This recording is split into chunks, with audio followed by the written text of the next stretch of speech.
ആഗ്രഹം ഉണ്ടെങ്കിൽ റിപ്പീറ്റ് ചെയ്യണം. മാക്സിമം എത്ര ദിവസമൊക്കെ ഡൗൺ ആയിരുന്നുണ്ടാവും? ഉഴപ്പാൻ അങ്ങനെ ഉഴപ്പിട്ടില്ല, എന്നാലും എനിക്ക് തോന്നുന്നത് പേസ് തീർന്നു എന്നൊക്കെ പറഞ്ഞ് വീട്ടിൽ പോയില്ല. 99%. അപ്പൊ നീ ഭയങ്കര ഒരു ബുദ്ധിയാണ്. കല്യാണത്തിന് പോകുമ്പോൾ നിനക്ക് ടെൻഷൻ ഉണ്ടായിരുന്നില്ലേ? അതാ പഠിക്കുകയാണെങ്കിൽ പാട്ടൊക്കെ. ഹായ്, ഇന്ന് എൻ്റെ കൂടെ ഉള്ളത് ഷഹന ഷെറിനാണ്. ആൻഡ് ഷഹനയായിരിക്കും ഞങ്ങളെ ഹോസ്റ്റലിന് ഏറ്റവും കൂടുതൽ തവണ വീട്ടിൽ പോയിട്ടുണ്ടാവാം എന്ന് മാത്രമല്ല, എന്താ പറയുക, പിന്നെ നീറ്റ് 5-ാം തീയതി അപ്പോൾ 4-ാം തീയതി ഏതോ കല്യാണത്തിന് പോയിട്ടല്ലേ, എനിക്ക് സാറേ വീട്ടിൽ പോകണം, എന്താ എനിക്ക് നാളെ ഒരു കല്യാണം ഉണ്ട്, അത് കഴിഞ്ഞ് അവിടുന്ന് എക്സാം എഴുതിക്കോളാന്ന് പറഞ്ഞതാണ്. പക്ഷേ അവസാനം എന്ത് ചെയ്യുന്നുണ്ട്, ഷഹനൊക്കെ നല്ല മാർക്കുണ്ട്, എന്തായാലും ഒരു ഗവൺമെൻറ് മെഡിക്കൽ കോളേജ് ഞങ്ങൾ പ്രതീക്ഷിക്കുന്നുണ്ട്. അപ്പം ഷഹനൻ്റെ ലൈഫ് എങ്ങനെയായിരുന്നു നമുക്കൊന്ന് ചോദിച്ചു നോക്കാം. ആ കല്യാണത്തിന് പോകുമ്പോൾ നിനക്ക് ടെൻഷൻ ഉണ്ടായിരുന്നില്ല? എനിക്കിടയ്ക്ക് ടെൻഷൻ ആയിരുന്നല്ലോ. ടെൻഷനല്ല, അങ്ങനെ ഇരുന്നാലും എക്സാമിന്റെ തലേന്നല്ലേ പഠിക്കുകയാണെങ്കിലും അങ്ങനെ. 4-ാം തീയതിയാണ് ഞാൻ പോയതല്ലേ ശരിക്കും? 4-ാം തീയതിയാണ്, ശനിയാഴ്ചയാണ് പോയത്. ഓക്കെ, വീട്ടിലിരുന്നാലും എന്തായാലും പഠിക്കൊന്നുമില്ല, ഒന്നും ജില്ലാക്കാൻ വിചാരിച്ചു. പിന്നെ അതിങ്ങനെ ആലോചിച്ചിരിക്കില്ലല്ലോ, നാളെ എക്സാം ആണ്. പരീക്ഷ കഴിഞ്ഞപ്പോ ചേടാ ഇന്നലെ കുറച്ചും കൂടെ പഠിച്ചാൽ മതി തോന്നിയിട്ടുണ്ടായിരുന്നില്ല അല്ലേ? Okay, right. എന്തിനാ ഇങ്ങനെ വീട്ടിൽ പോകുന്നത്? അതായത് എനിക്ക് തോന്നുന്നത് പേസ് തീർന്നു എന്നൊക്കെ പറഞ്ഞ വീട്ടിൽ പോയില്ലേ? പിന്നെ അതില് എന്തിനാ ഇപ്പൊ ഇങ്ങനെ വീട്ടിൽ പോയത്? വീട് കുറച്ചുകൂടി അങ്ങനെ എന്തെങ്കിലും ടെൻഷനൊക്കെ വരുമ്പോ കുറച്ചുകൂടി കംഫർട്ടായി തോന്നുന്നത്. ഓക്കെ, വീട് പിന്നെ ഭയങ്കര അടുത്തായിരുന്നു അല്ലേ? എപ്പോ വീട്ടിൽ വരാന്ന് പറഞ്ഞാൽ ഇങ്ങോട്ട് വരണ്ടെന്ന് മുമ്പോട്ട് പറയൂല, ഞാൻ ഇങ്ങനെ ഉണ്ടെന്ന് പറയുമ്പോ അങ്ങോട്ട് പോരുക. ഓ അങ്ങനെയാണല്ലേ? പിന്നെ ഒരിക്കലും ഇവിടെ വരണ്ട അങ്ങനെ വന്ന നീ വീട്ടിൽ പോയിട്ട് പിന്നെ അങ്ങനെ പഠിക്കലും ഇല്ലല്ലോ? അങ്ങനെ പഠിക്കണമെന്നില്ല, ഞാൻ അതാ പഠിക്കുകയാണെങ്കിൽ പാട്ടൊക്കെ കേട്ടിട്ട് പഠിക്കാം. പക്ഷെ കമ്പാരിറ്റീവ്ലി വീട്ടിൽ പോയപ്പോൾ ഉഴപ്പ് തന്നെയാണ്. പക്ഷെ പിന്നെ എന്താ ഇങ്ങനെ പോകുന്നത് ഈ ഒരു സാധനം കൊണ്ട്, അതായത് ഒന്ന് റിലാക്സ്ഡ് ആവുന്നുണ്ട് എന്നുള്ളതായിരിക്കാം അല്ലെ? എങ്ങനെയാണ് എനിക്ക് ഈ ഡോക്ടർ എന്നുള്ള ആഗ്രഹം? ചെറുപ്പം മുതലേ ഉണ്ടായിരുന്നു. സ്റ്റെതസ്കോപ്പ് ഉണ്ട് ഡോക്ടർ ആവാൻ ആഗ്രഹിച്ചത്, അങ്ങനെ സ്റ്റെത്തിട്ട് നടക്കണം ഉണ്ടായിരുന്നു. പക്ഷെ അങ്ങനെ എൻട്രൻസ് എഴുതണം അങ്ങനൊന്നും ഇല്ലായിരുന്നു. പിന്നെ എന്റെ കാക്ക റിപ്പീറ്റിന് പോയിരുന്നു. അപ്പൊ അങ്ങനെയൊക്കെ അവൻ പോയ ടൈമില് ഓന് കിട്ടിയില്ല, കുറച്ചൊന്നും ഒഴിപ്പി. പിന്നെ അവന് അങ്ങനെ താല്പര്യം ഇല്ലായിരുന്നു അങ്ങനെ. അപ്പൊ അങ്ങനെയാണ് എനിക്ക് ഇതിനെ കുറിച്ച് കുറച്ചും കൂടി അറിഞ്ഞു തുടങ്ങി, പിന്നെ ആഗ്രഹം വന്നത്. അങ്ങനെ ഞാൻ റിപ്പീറ്റ്. പ്ലസ് 2 നല്ല മാർക്ക് ഉണ്ടായിരുന്നോ?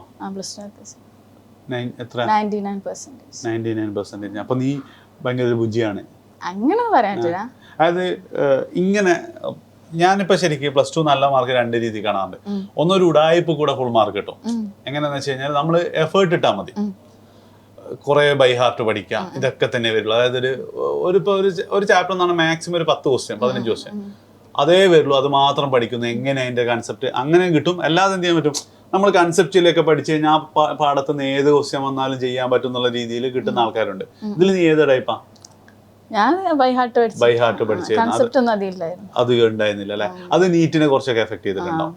മെല്ലെ കൺസെപ്റ്റ്, ഈ കൺസെപ്ച്വലി തിങ്ക് ചെയ്യുന്നതിനെ കുറച്ച് ബുദ്ധിമുട്ടായിരുന്നില്ല തുടക്കത്തിലൊക്കെ? ആദ്യമൊക്കെ മനസ്സിലാക്കാൻ, ഫിസിക്സ് ഒക്കെ ആകുമ്പോൾ മനസ്സിലാക്കാൻ കുറച്ചൊരു ഇതുണ്ടായിരുന്നു. പിന്നെ അത് രസമായി തോന്നി. Okay, right. ഫിസിക്സ്, ഓർഗാനിക് ഒക്കത്തിലാ തുടക്കത്തിലാ പ്രശ്നം ഉണ്ടാവില്ല നമ്മളിപ്പോഴത്തെ കുട്ടികളൊക്കെ. അത് പക്ഷെ അത് റെഡി ആയിക്കോളും. എഫേർട്ട് ഇട്ടാൽ മതി എന്നുള്ളത് മാത്രമാണ്. ടെൻഷനുള്ള കൂട്ടത്തിലായിരുന്നു നീ ഇത്ര ചിരിച്ചിട്ടൊന്നും അവിടുന്ന് ഞാൻ കാണലില്ലല്ലോ. എനിക്ക് ടെൻഷനൊന്നും, ഞാൻ പുറത്തുനിന്ന് എല്ലാവരും ചിരിക്കുന്നുണ്ട്. അതായത് ടെൻഷൻ ഇടയ്ക്ക് നമ്മൾ എക്സാം കഴിയണമെന്ന് ചെറിയ ടെൻഷൻ വരും. പക്ഷെ ടെൻഷൻ അടിച്ചങ്ങനെ മാർക്ക് കുറയുമ്പോ അല്ല, ടെൻഷൻ അടിച്ചങ്ങനെ ഡൗൺ ആയിരിക്കുന്നു. മാക്സിമം എത്ര ദിവസമൊക്കെ ഡൗൺ ആയിരുന്നുണ്ടാവും? മാക്സിമം ഒരു ദിവസമൊക്കെ ഉള്ളു. അല്ലാതെ പിന്നെ ഇന്നലെ ഡൗൺ ആയിട്ടൊന്നും പഠിച്ചില്ല എന്ന് കരുതി ഇന്ന് വീണ്ടും ഡൗൺ ആവും അങ്ങനെയൊന്നും ചെയ്തിട്ടില്ല? അതിങ്ങനെ സൈക്കിളായി പോയിക്കൊണ്ടേയിരിക്കുക അങ്ങനെയൊന്നും ചെയ്തിട്ടില്ല അല്ലേ? അങ്ങനെ നീ ഡൗൺ ആകുമ്പോ കപ്പാന്ന്? ഡൗൺ ആകുമ്പോ ഞാൻ എന്ത് ചെയ്യും, എനിക്ക് ഇഷ്ടമല്ല വേറെ എന്തെങ്കിലും ചെയ്യും. അല്ലെങ്കിൽ ഒന്നെങ്കിൽ ഉറങ്ങും, അതാണ് ഏറ്റവും ഇഷ്ടമുള്ള. പിന്നെ അല്ലെങ്കിൽ വേറെ എന്തെങ്കിലും ചെയ്യും. വരയ്ക്കുക, അങ്ങനെ എന്തെങ്കിലും. വരയ്ക്ക ഇഷ്ടം? അങ്ങനെ ഇഷ്ടമല്ലെങ്കിൽ അത്യാവശ്യം. ഓക്കെ. അതായത് പഠിത്തം വെച്ചിട്ട് ബാക്കി നമുക്ക് ഇഷ്ടപ്പെട്ട എന്തെങ്കിലുമൊക്കെ ചെയ്യും. എപ്പോഴും ഉറങ്ങാറാണ്. ഉഴപ്പുണ്ടോ നീ? ഉഴപ്പാൻ അങ്ങനെ ഉഴപ്പിട്ടില്ല, എന്നാലും ചെറിയ രീതിയിലൊക്കെ. വീട്ടിലൊക്കെ പോകുമ്പോ പഠിക്കൂല, അതുപോലെ ഹോസ്റ്റലിൽ പോകുമ്പോ ചിലപ്പം വേറെ ഫ്രണ്ട്സ് വർത്താനം പറയുമ്പോൾ. ഇപ്പൊ നിനക്ക് നീറ്റ് കിട്ടിയിട്ടില്ലായിരുന്നെങ്കിൽ ഇതിനെ കുറിച്ചൊക്കെ ആലോചിച്ച് സങ്കടം ഉണ്ടാവുമായിരുന്നോ? അതൊക്കെ കുറച്ച് സമയമില്ലേ, അതൊന്നും പഠിക്കുന്ന ടൈമിൽ വൃത്തിക്ക് പഠിക്കണം. എങ്ങനെ നിനക്ക് ബയോളജി ഒക്കെ വായിക്കുമ്പോൾ, ഇപ്പൊ ബയോളജിയിൽ ഒരു ക്വസ്റ്റ്യൻ ഒക്കെ വരുമ്പോൾ, ഇപ്പൊ ഞാൻ ചിലപ്പം പറയണ ഈ സുരേഷ് ഗോപിന്റെ പല പഴയ സിനിമയിലൊക്കെ കാണാം, ബുക്ക് തുറക്കുന്നു, എന്നിട്ട് ആ ചാപ്റ്ററിലേക്ക് പോകുന്നു, ആ ചാപ്റ്റർ ആ പേജിലേക്ക് പോകുന്നു, എന്നിട്ട് ആ ലൈൻ ഇങ്ങനെ കാണാൻ മനസ്സിൽ അങ്ങനെ ഫീൽ ചെയ്യായിരുന്നു. കാരണം കുറെ പ്രാവശ്യം വായിച്ചിട്ടുണ്ട്. ബയോളജി അങ്ങനെ ക്വസ്റ്റ്യൻ ചെയ്യാറില്ല, പക്ഷെ ടെക്സ്റ്റ് നന്നായിട്ട് വായിച്ചിട്ടുണ്ട് കുറെ പ്രാവശ്യം. ഓക്കെ, അപ്പോൾ ഒരുവിധം ഏത് ക്വസ്റ്റ്യനും ഈ പറഞ്ഞ സാധനം നിനക്ക് വരുമായിരുന്നു അല്ലേ? ഓക്കെ, അപ്പം എങ്ങനെ നിനക്ക് ഫോക്കസ്ഡ് ആയിട്ട് തുടക്കം മുതൽ നിനക്ക് ഭയങ്കര വായിച്ചൊക്കെ മനസ്സിലെ മൈൻഡ് ഔട്ടൊക്കെ ആയി പോകാറുണ്ടായിരുന്നോ വായിക്കുന്ന സമയത്തൊക്കെ? ബയോളജി ബയോളജി അങ്ങനൊന്നുമില്ല, എന്നാലും വായിക്കുമ്പോ. പക്ഷെ എനിക്ക് തോന്നുന്നത് നീ പണ്ട് ടെൻത്തിൽ എത്ര ഫുൾ A+ ഉണ്ട്. അപ്പം ആ സമയം മുതൽ നീ പഠിക്കേണ്ട സമയത്ത് ഇരുന്നങ്ങ് പഠിക്കാറുണ്ടായിരുന്നു അല്ലേ? ആരും പറയുന്നു വേണ്ട സ്വന്തം. Okay fine. അത് തന്നെയാണ് ഈ സമയത്ത് നിനക്ക് റിപ്പീറ്റ് ചെയ്യുന്ന സമയത്തും കിട്ടിയിട്ടുണ്ടായിരുന്നല്ലേ? റൈറ്റ്. ഓക്കെ, ഒരു കുട്ടി നിന്നോട് ഇപ്പം റിസൾട്ട് വന്നു, നീ എല്ലാവരോടും മാർക്കൊക്കെ പറഞ്ഞോ? അല്ല, ഇപ്പൊ നിന്റെ നാട്ടിലൊക്കെ എല്ലാവർക്കും അറിയാം. പിന്നെ നിന്റെ കൂടെ +2 പഠിച്ചതില് പിന്നെ ആർക്കെങ്കിലും റിപ്പീറ്റ് ചെയ്യാൻ പോയി കിട്ടി അങ്ങനെ എന്തെങ്കിലും അറിയോ? അല്ലെ നീ അവരോട് വേറെ ക്വസ്റ്റ്യനൊക്കെ പോയതല്ലേ? Okay, right. അപ്പം നിന്നോടിപ്പോ ഒരു കുട്ടി ചോദിക്കുകയാണ്, എനിക്ക് റിപ്പീറ്റ് ചെയ്യണോ വേണ്ടി ഒന്ന് ഡൗട്ട് ഉണ്ട് ചോദിച്ചാൽ എന്താ പറയാ? ആഗ്രഹം ഉണ്ടെങ്കിൽ റിപ്പീറ്റ് ചെയ്യണം. അത് വേറെ എന്തെങ്കിലും പോയാൽ നമ്മൾ മനസ്സിൽ ആ ഒരു റിഗ്രറ്റ് ഉണ്ടാവും. ഒരു വർഷം ട്രൈ ചെയ്ത് നോക്കാൻ മാത്രമുള്ള സാധനമാണ്, അല്ലാതെ മോളെ ഒന്നുമില്ല. പിന്നെ നീ ആ ഒരു ആഗ്രഹത്തിന്റെ പുറത്ത് തന്നെയാണ് വന്നിട്ടുണ്ടായിരുന്നല്ലേ? ആൻഡ് ഇപ്പൊ അത് സഫലീകരിക്കപ്പെടുന്നു. Okay, right. ആൻഡ് റിപ്പീറ്റിംഗ് ജേർണിയിൽ ചെയ്യേണ്ടതായിട്ട് കുറച്ച് കാര്യങ്ങൾ എന്താ പറയാ? വെറുതെ ഫിസിക്സ് കുറെ ഇക്വേഷൻ കുറെ വായിച്ച് പഠിക്കാതെ മാക്സിമം ക്വസ്റ്റ്യൻസ് ചെയ്യാം. ഇക്വേഷൻ ഓർമ്മ നോക്കും, അങ്ങനെ അതായിരിക്കും നമുക്ക് ഓർമ്മ വരിക. അല്ലാതെ വെറുതെ പഠിച്ചതുകൊണ്ട് കാണാതെ വായിച്ചതുകൊണ്ട്. പിന്നെ കെമിസ്ട്രി ആയാലും അങ്ങനെ, ഫിസിക്കൽ കെമിസ്ട്രി ക്വസ്റ്റ്യൻ കുറെ ചെയ്യാം. ഓർഗാനിക് ഒക്കെ NCERT ഒക്കെ ചെയ്തു. പിന്നെ സീരിയസ് ആയിരിക്കണം. ഉഴപ്പിയത് കൊണ്ട് അങ്ങനത്തെ ആരും നിനക്ക് അവിടെ പരിചയമുണ്ട്? ഇപ്പം എല്ലാവർക്കും ഒന്നും അവിടെ കിട്ടിയിട്ടില്ലല്ലോ, പക്ഷെ ഇവക്ക് കിട്ടിയായിരുന്നു, പക്ഷെ ഉഴപ്പിയത് കൊണ്ടാണെന്ന് എനിക്ക് തോന്നിയ ആൾക്കാരുണ്ടോ? എല്ലാരും അവിടെ നിന്ന് അത്യാവശ്യം പഠിച്ചു. അല്ല, ടെൻഷൻ കാരണമൊക്കെ ആയിരിക്കാം.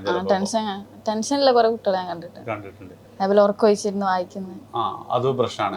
ടെൻഷൻ ഒഴിവാക്കാൻ നീ എന്താ ടിപ്പ് പറയാ? വേറെ പലതും ചെയ്യാം.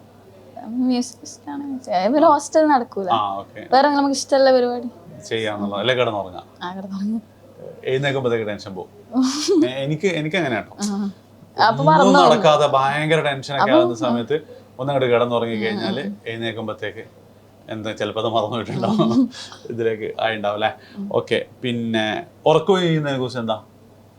ഉറക്കം ചെയ്യരുത്, ഞാൻ ഉറക്കം ഫുഡ് അതാണ്. അവിടെ ഫുഡ് നല്ലതായിരുന്നോ? അടിപൊളി ഫുഡായിരുന്നു. മിസ് ചെയ്യോ ഉമ്മാനെക്കാളും? നല്ല ഫുഡായിരുന്നു. ബിരിയാണി ഞാനിപ്പോ വെള്ളിയാഴ്ച പോയപ്പോ ബിരിയാണി കഴിച്ചിട്ടുണ്ടായിരുന്നു, നല്ല അടിപൊളിയായിരുന്നു അല്ലേ? പിന്നെ ഉപ്പയാണോ കൂടുതൽ സപ്പോർട്ട്? ഉപ്പാക്ക് എന്താ സുഖമില്ലാന്നൊക്കെ പറഞ്ഞാൽ എന്താ സംഭവം? Kidney patient. ഇപ്പൊ എന്താ സ്റ്റാറ്റസ് എന്താ അതിന്റെ?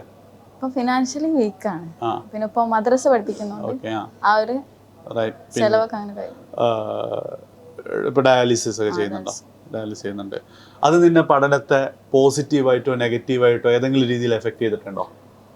അങ്ങനെയൊന്നുമില്ല, പക്ഷെ എനിക്കത് കിട്ടണം നല്ല ആഗ്രഹം. അത് അതിന്റെ ഒരു ഭാഗമായിരിക്കും, കാരണം ഫിനാൻഷ്യലി വീക്ക് ആണല്ലോ, കുറച്ചും കൂടി ഒക്കെ പൈസ ഉണ്ടാക്കാൻ പറ്റാന്നുള്ളത്.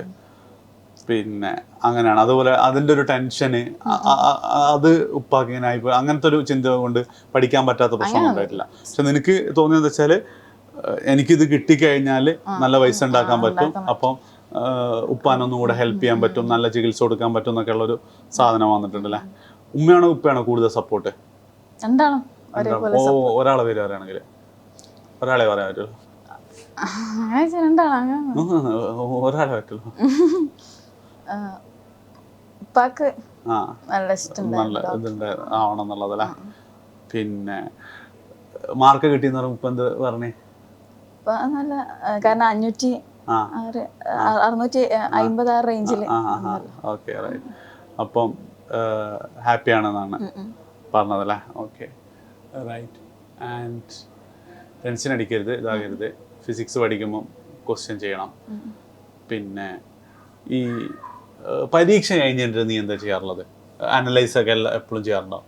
മാക്സിമം ചെയ്യാൻ നോക്കും. പിന്നെ ചില എക്സാം എനിക്ക് അത്ര നന്നായി തോന്നൂല, അപ്പൊ അന്ന് വെറുതെ ഓൾറെഡി ടെൻഷനിലായിരിക്കും. ഡൗൺ ആണ് ഇതിന്റെ മോള്. ഇതും കൂടി ഇപ്പൊ നോക്കിയാൽ ശരിയാവില്ല എന്ന് വിചാരിച്ചിട്ട് അന്ന് അവിടെ മാറ്റി വെക്കും. പക്ഷെ മാറ്റി വെച്ചൊന്നും അങ്ങനെ വെറുതെ ഇടാറില്ല, പിന്നെ എപ്പോഴെങ്കിലും ഒക്കെ നോക്കിയിട്ടുണ്ട്. പിന്നെ തെറ്റിപ്പോയ ഒരു ക്വസ്റ്റ്യൻ തെറ്റി, നിന്റെ ആക്ഷൻ എന്താ? തെറ്റിയത് ഇപ്പോൾ ഒരു പ്രാവശ്യം തെറ്റിയതാണെങ്കിൽ ഞാൻ അങ്ങനെ പഠിച്ചു നോക്കും. പിന്നെയും അതേ മിസ്റ്റേക്ക് വരാണെങ്കിൽ ഞാനതൊരു ബുക്കിൽ എഴുതി. ഓക്കെ. പിന്നെ അല്ലാതെ ഇപ്പോൾ ഒരു പോർഷൻ തെറ്റിയാൽ ആ ചാപ്റ്റർ മുഴുവൻ പഠിക്കുക, എല്ലാ ടോപ്പിക് ഒന്നും കൂടെ വായിച്ചു നോക്കാം? അങ്ങനെ ആ ടോപ്പിക്ക് മാത്രം വായിക്കും. ടോപ്പിക്ക് മാത്രം വായിക്കാറില്ല. ഓക്കെ. പിന്നെ അതുപോലെ തന്നെ ഈ ഇങ്ങനെയൊക്കെ വരൂലേ, ഫിസിക്സിലൊക്കെയുള്ള തീരെ അറ്റൻഡ് ചെയ്യാൻ പറ്റാത്ത അങ്ങനെയൊക്കെ വരാറുണ്ടായിരുന്നു എക്സാമിന്? എങ്ങനെ തുടങ്ങേണ്ടതെന്ന് അറിയില്ല എന്നൊക്കെ പറഞ്ഞു. ചില ക്വസ്റ്റ്യനൊക്കെ അങ്ങനെ വരാം. അപ്പം എന്താ ചെയ്യാ? സിമ്പിൾ ആയിട്ട് വിടും. എന്നിട്ട് തിരിച്ചു വന്നിട്ട് ഒന്നും കൂടി മനസ്സിലാക്കാൻ ആരോടെങ്കിലും ഒക്കെ ചോദിച്ചിട്ട് മനസ്സിലാക്കിയോ ഇതെങ്ങനെയായിരുന്നു എന്നുള്ള രീതിയിൽ. ഇപ്പം നമ്മളിങ്ങനെ ക്വസ്റ്റ്യൻ ചെയ്യാന്ന് വെച്ചാൽ എസ്പെഷ്യലി ഫിസിക്സിലൊക്കെ ഒരു ക്വസ്റ്റ്യൻ നമുക്ക് കിട്ടിയില്ല, 2 ഓപ്ഷൻ ഉണ്ട്. ക്വസ്റ്റ്യൻ വായിക്കുമ്പോൾ നമുക്കൊന്നും മനസ്സിലാവുന്നില്ല. ഒന്നാമത്തെ വേഗം തന്നെ സൊല്യൂഷൻ നോക്കാം, രണ്ടാമത്തെ കുറച്ചും കൂടെ അതിന്റെ മുകളിൽ ഇരുന്ന് നോക്കുക. ഇരിക്കുന്ന ആളാണ്, അത് ഹെൽപ്പ് ചെയ്യാറുണ്ട്. ഇഷ്ടമാണ് അല്ലേ? അതെന്തായാലും ഹെൽപ്പ് ചെയ്തിട്ടുണ്ടാവും. മറ്റേനേക്കാളും നല്ല മെത്തേഡ് അതാണ്. അപ്പൊ നിനക്ക് പൊതുവേ അപ്പം തന്നെ സൊല്യൂഷൻ നോക്കുകയാണെങ്കിൽ ചില ഒരു ദിവസം ചിലപ്പോൾ ഒരു 100 ക്വസ്റ്റ്യൻ ചെയ്യാൻ പറ്റും. ഇങ്ങനെയാകുമ്പോൾ ചിലപ്പോൾ ഒരു 40-50 ഒക്കെ ചെയ്യുള്ളൂ. എഫക്റ്റീവ് ആണെന്നുള്ള രീതിയിൽ നിനക്ക് ടെൻഷൻ ഉണ്ടാവില്ല. പിന്നെ ലാസ്റ്റ് നടന്ന എക്സാംസ് ഒക്കെ ഹെൽപ്പ് ചെയ്തിട്ടുണ്ടോ? ടൈം മാനേജ്മെന്റ് പറയുകയാണെങ്കിൽ ടൈം മാനേജ്മെന്റ് ആദ്യം ഒന്നും അങ്ങനെ ഇല്ലായിരുന്നു തുടക്കത്തിൽ. ലാസ്റ്റ് സീരീസിലാണ് സെറ്റ് ചെയ്തിട്ട് ഇക്കുറി ഫുൾ ക്വസ്റ്റ്യൻ കാണാനും വായിക്കാനൊക്കെ പറ്റിയിട്ടുണ്ട്. പിന്നെ അവസാനം ഡെയിലി 2 എക്സാംസ് ഒക്കെ നടത്തിയില്ല, അതൊക്കെ നീ അറ്റൻഡ് ചെയ്തിട്ടുണ്ട്? 2. അപ്പം അന്നേരം ഒന്നൊരു പിന്നെ ഭയങ്കര മാർക്കിലേക്കൊന്നും എത്തിയിട്ടുണ്ടായിരുന്നില്ലല്ലോ, അപ്പോൾ ടെൻഷൻ ഉണ്ടായിരുന്നില്ല? ഈ ഒരു 650+ ഒക്കെ എന്തായാലും എത്തും എന്നുള്ളൊരു കോൺഫിഡൻസ് അപ്പോൾ ഉണ്ടായിരുന്നു അല്ലേ? Okay, right. ആൻഡ് പരീക്ഷേന്റെ തലേന്ന് കല്യാണമൊക്കെ ആയിട്ട് വേറെ ടെൻഷനൊന്നും ഉണ്ടായിരുന്നില്ല? ടെൻഷൻ ഒഴിവാക്കാൻ ഈ സാധനം, ടെൻഷനാണ് ഏറ്റവും വലിയ പ്രശ്നം. റൈറ്റ്. ഓക്കെ. അപ്പോൾ okay, thank you. All the best. ശരി.